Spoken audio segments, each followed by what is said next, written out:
everyone else. A big cheer for Max Poole.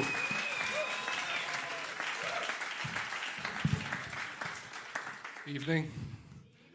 Yeah, my name's Max. I'm 38 years old, which is kind of a no man's land age. It's where you're the oldest person in Superdry, yet the youngest in Marks and Spencer. A bit annoyed at the moment because one of my friends recently got dumped, and it wasn't the fact that he got dumped, it's the words that were used when he was dumped, because his girlfriend said, "The heart wants what the heart wants." And the reason this pissed me off is because this is just a bullshit excuse that can be used in any situation.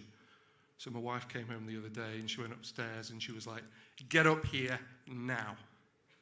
So I went upstairs. She was like, "What's that?" I said, "What? Did you shit in the bath?" The heart wants what the heart wants.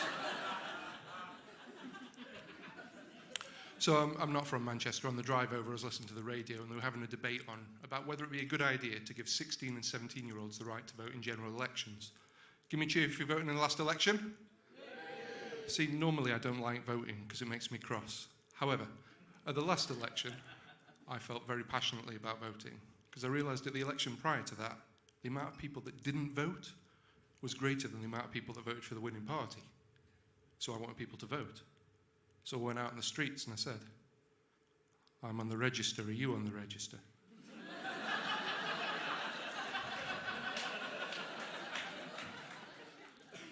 Now, there did seem to be a bit of confusion about which register I was on.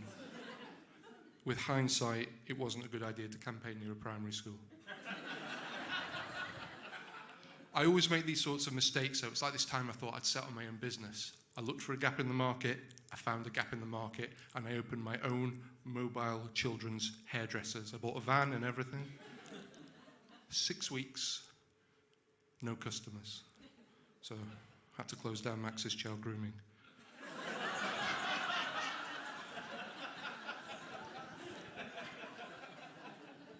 Just a load of confused middle-aged men turn up. What can you say? The heart wants what the heart wants. You see, it's bullshit. It's bullshit. So, like I said, I'm not from here. I live in a place called Shrewsbury, or if you're from Shrewsbury, Shrewsbury. It's a lot posher than where I've lived before, and you can see this by the way men my age dress. They wear sort of like a silk shirt, designer trousers, nice shoes. So as you can see, I'm considered the fashion equivalent of Netto in Shrewsbury. I'm not kidding. People spit at me in Lidl. I'm joking, there's no Lidl. So I recently bought a house in Shrewsbury with my wife, and we were just having all these little debates about what to do with the interior. She said, "What colour do you want to paint the lounge?" I said, "I'd like to paint it yellow." So what about you? She said, "I want to paint it grey." I said, "I don't like grey." She said, "Well, I don't like yellow." So obviously we have to come to a compromise, so the lounge is grey. Got to pay for all this, I work, I'm a teacher. We got any teachers in?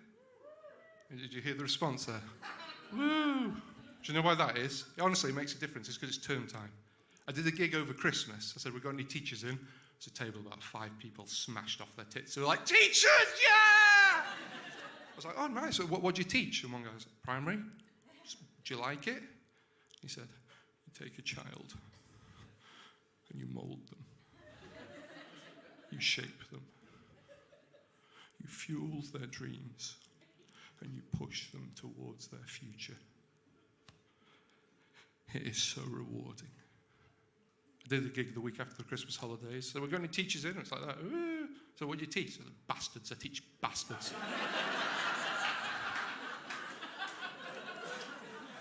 So I'm a teacher as well, but I don't teach primary or secondary school. I actually teach English to foreigners, people who can't speak English properly, so Americans, Australians.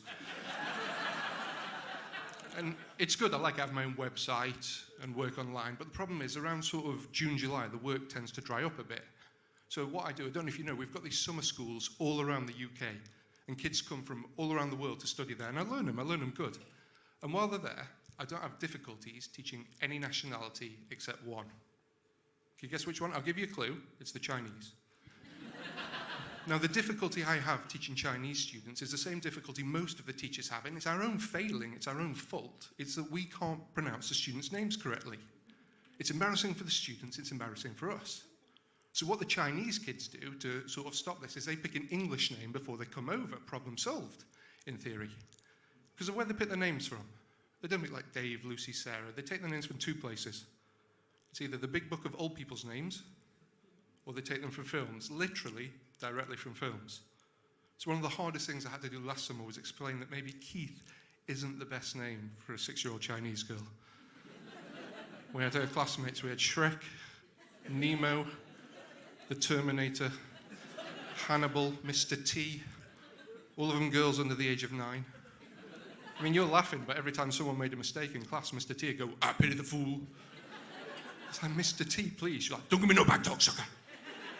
They had problems with her on the airport back home as well. And the worst bit was that when we go down, we go on a trip, we go to London and we're driving through and they're all really excited, naturally, seeing all the sights. And we get to Covent Garden, the doors open and they run off everywhere. So I look like a nutter going around going, "Excuse me, madam, have you seen a little Chinese girl called Keith? She's with Shrek and the Terminator. It's all right, I see her. They're over there with Mr. T. Bye." Yeah, Terminator starts wandering off. You're like, "Terminator, where are you going?" She's like, "I'll be back." Don't even get me started on the problems we had finding Nemo. Yeah. So my time's nearly up, but I'll just leave you with this. I've been watching a lot of YouTube recently, and I like YouTube. And I've recently been watching the videos, the compilation videos of when people celebrate too early. Have you seen these where they think they're going to win and they start celebrating and then they lose? And it was so funny because it happened to my wife the other day. She thought she was going to be first and she started to celebrate, but then I came.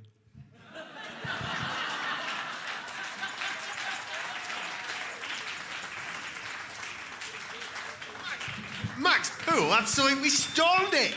That was brilliant, wasn't it? Lovely. Did you write that, Eminem?